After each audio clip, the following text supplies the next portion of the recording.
ಗೆಳೆಯರೇ, ಸೆಪ್ಟೆಂಬರ್ 22 ಸೋಮವಾರದಿಂದ ನವರಾತ್ರಿಯು ಆರಂಭವಾಗಲಿದೆ. ದುರ್ಗಾಮಾತೆಯ ಪೂಜೆಯನ್ನು ಮಾಡುವವರು ಯಾವುದೇ ಕಾರಣಕ್ಕೂ ಈ ತಪ್ಪುಗಳನ್ನು ಮಾಡಬಾರದು. ನವರಾತ್ರಿಯು ಈ ಬಾರಿ ಎಷ್ಟು ದಿನ ಬಂದಿದೆ, ಈ ಸಮಯದಲ್ಲಿ ಯಾವೆಲ್ಲ ನಿಯಮಗಳನ್ನು ಪ್ರತಿಯೊಬ್ಬರು ತಪ್ಪದೇ ಪಾಲಿಸಬೇಕು ಎಂದು ಇವತ್ತಿನ ಈ ವಿಡಿಯೋದಲ್ಲಿ ಸಂಪೂರ್ಣವಾಗಿ ತಿಳಿಸಿಕೊಡುತ್ತೇನೆ. ಬನ್ನಿ ಗೆಳೆಯರೇ. ಮಹಾಕಾಳಿ, ಮಹಾಲಕ್ಷ್ಮಿ, ಮಹಾಸರಸ್ವತಿ ಈ ಮೂರು ಶಕ್ತಿಗಳ ಸಂಯೋಗವನ್ನು ಪೂಜಿಸುವುದೇ ನವರಾತ್ರಿಯಾಗಿದೆ.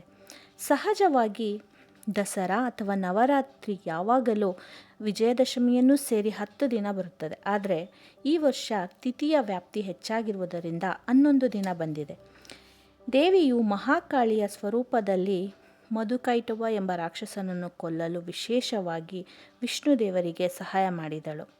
ಮಹಾಲಕ್ಷ್ಮಿಯ ರೂಪದಲ್ಲಿ ಮಹಿಷಾಸುರ ಎಂಬ ರಾಕ್ಷಸನನ್ನು ಕೊಲ್ಲಲು ದೇವಿಯು ಅನೇಕ ಭುಜಗಳನ್ನು ಒಳಗೊಂಡು ದೇವತೆಗಳ ಶಕ್ತಿಗಳನ್ನೆಲ್ಲ ಪಡೆದು ರಾಕ್ಷಸನನ್ನು ಸಂಹರಿಸುತ್ತಾಳೆ.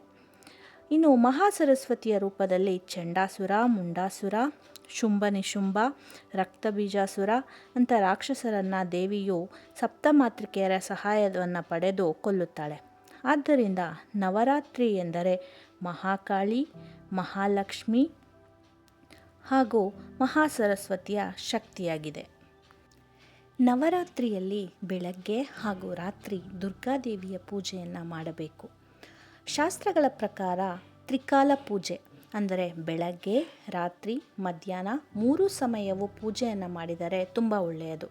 ಆದರೆ ಕೆಲಸಕ್ಕೆ ಹೋಗುವವರು 3 ಕಾಲದಲ್ಲಿ ಅಂದರೆ ಮಧ್ಯಾಹ್ನದ ಸಮಯದಲ್ಲಿ ಪೂಜೆಯನ್ನು ಮಾಡಲಾಗುವುದಿಲ್ಲ.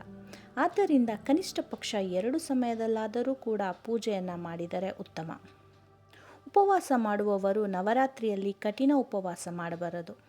ಬೆಳಗ್ಗೆ ಮಧ್ಯಾಹ್ನ ಉಪವಾಸ ಇದ್ದು ಸಂಜೆ ದೇವಿಗೆ ನೈವೇದ್ಯ ಮಾಡಿ ರಾತ್ರಿಯವರು ಆಹಾರವನ್ನು ಸ್ವೀಕರಿಸಬಹುದು. ದೇಹವನ್ನು ರಕ್ಷಿಸಿಕೊಳ್ಳುತ್ತಾ ದೇವಿಯ ಪೂಜೆಯನ್ನು ಮಾಡಬೇಕು. ನವರಾತ್ರಿಯ ಅಷ್ಟೂ ದಿನವೂ ಕೂಡ ಹಾಸಿಗೆಯ ಮೇಲೆ ಮಲಗಬಾರದು. ಬದಲಿಗೆ ಚಾಪೆಯ ಮೇಲೆ ಮಲಗಬೇಕು. ಅನಾರೋಗ್ಯದಲ್ಲಿರುವವರು, ಗರ್ಭಿಣಿ ಸ್ತ್ರೀಯರು, ಮಕ್ಕಳು ಮಾತ್ರ ಹಾಸಿಗೆಯ ಮೇಲೆ ಮಲಗಬಹುದು. ಸಾತ್ವಿಕ ಆಹಾರ ಮಾತ್ರ ಈ 9 ದಿನ ಸೇವಿಸಬೇಕು. ಮಾಂಸಾಹಾರದಿಂದ ಸಂಪೂರ್ಣವಾಗಿ ದೂರವಿರಬೇಕು. ಮನಸ್ಸನ್ನು ಹತೋಟಿಯಲ್ಲಿ ಇಟ್ಟುಕೊಂಡು ದುರ್ಗಾದೇವಿಯ ಜಪವನ್ನು ಮಾಡಬೇಕು.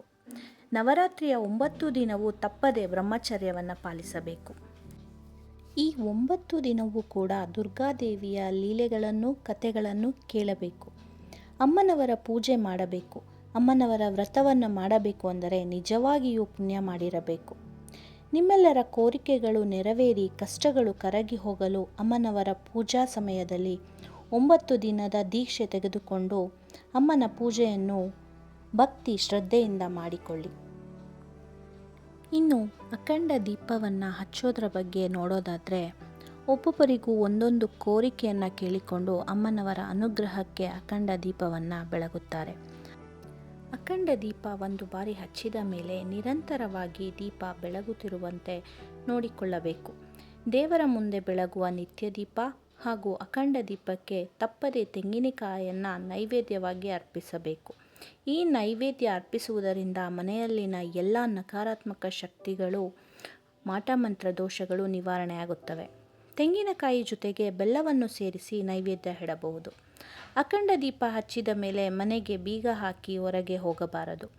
ಅಖಂಡ ದೀಪ ಹಚ್ಚಿದ ಮೇಲೆ ಯಾವುದೇ ಸಂದರ್ಭದಲ್ಲೂ ಸುಳ್ಳು ಹೇಳಬಾರದು. ಅಖಂಡ ದೀಪಕ್ಕೆ ಗಮನ ಕೊಡಲು ಒಬ್ಬ ವ್ಯಕ್ತಿಯನ್ನು ಮನೆಯಲ್ಲಿ ಇರಲೇಬೇಕು.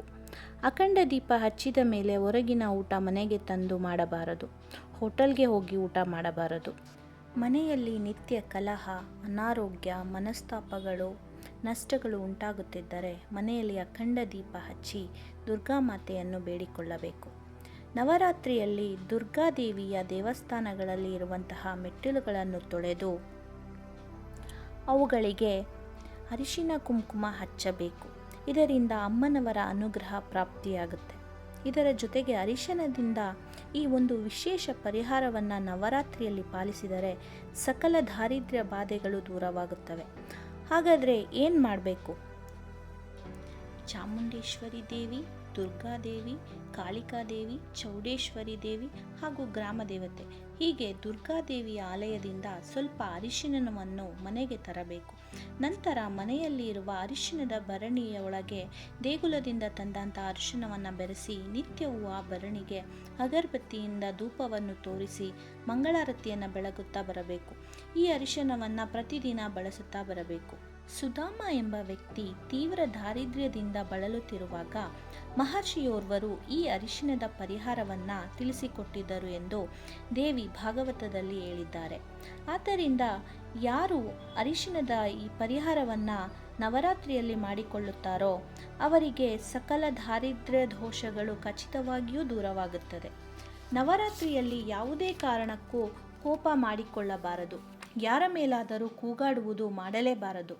ಅನ್ನವನ್ನು ಚೆಲ್ಲಬಾರದು.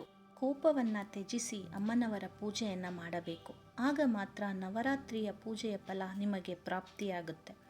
ನವರಾತ್ರಿಯಲ್ಲಿ ತಲೆ ಕೂದಲು ಬಿಟ್ಟುಕೊಂಡು ಓಡಾಡಬಾರದು.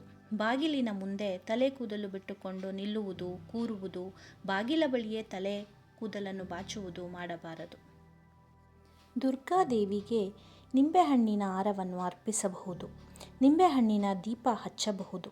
ಬೆಲ್ಲದ ಆರತಿಯನ್ನು ಮಾಡಿ ಕೋರಿಕೆಗಳನ್ನು ಕೇಳಿಕೊಳ್ಳಬಹುದು. ಕೆಲವರು ಮನೆಯಲ್ಲಿ ಕಳಸವನ್ನು ಇಟ್ಟು ನವರಾತ್ರಿಯನ್ನು ಆಚರಿಸುತ್ತಾರೆ. ಇನ್ನು ಕೆಲವರು ದುರ್ಗಾಮಾತೆಯ ಫೋಟೋ ಅಥವಾ ವಿಗ್ರಹವನ್ನು ಇಟ್ಟು ನವರಾತ್ರಿಯನ್ನು ಆಚರಿಸುತ್ತಾರೆ. ಕಳಸ ಇಟ್ಟು ನವರಾತ್ರಿಯನ್ನು ಮಾಡುವವರು ಕಠಿಣ ನಿಯಮಗಳನ್ನು ತಪ್ಪದೇ ಪಾಲಿಸಬೇಕು. ಇದು ನವರಾತ್ರಿ ಕುರಿತಾದ ಈ ಮಾಹಿತಿ ನಿಮಗೆ ಇಷ್ಟವಾಗಿದ್ದರೆ ಈ ವಿಡಿಯೋನ ಲೈಕ್ ಮಾಡಿ, ಕಮೆಂಟ್ ಮಾಡಿ. ಯಾರೆಲ್ಲ ಇನ್ನೂ ಸಬ್ಸ್ಕ್ರೈಬ್ ಆಗದೆ ಈ ವಿಡಿಯೋನ ನೋಡ್ತಾ ಇದ್ದೀರಾ, ಪ್ಲೀಸ್ ಕುತೂಹಲ ಜಗತ್ತನ್ನ ಸಬ್ಸ್ಕ್ರೈಬ್ ಮಾಡಿ.